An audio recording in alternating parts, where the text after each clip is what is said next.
Fala rapaziada, mais um vídeo no canal. Hoje eu vou trazer aqui para vocês como é o meu treinamento de no-coin. Eu busco um dia ser pro player de no-coin no Subway Surfers, velho. Então nesse vídeo aí eu vou fazer um no-coin, tá ligado? Eu treinando, mano. Então é isso, velho. Bora começar. Eu não vou falar tanto, tá? Então é isso. Fiquem com o vídeo.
Rapaziada,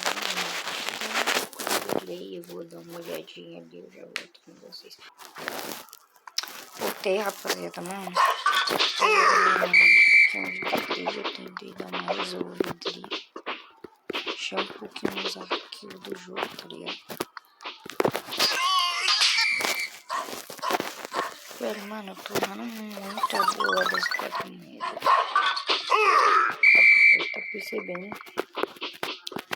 Mas é só isso, eu não vou falar mais. Porque esse vídeo não tá um pouco como eu jogo assim, no canal.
pegado algumas moedas, eu também treino uma meditação. Hoje na época do treino, foi um vídeo bem simples, esse foi o vídeo, tá?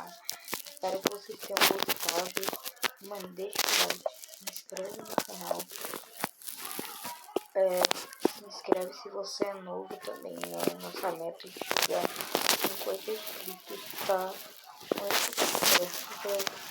Então, mano, só deixa o like, mano.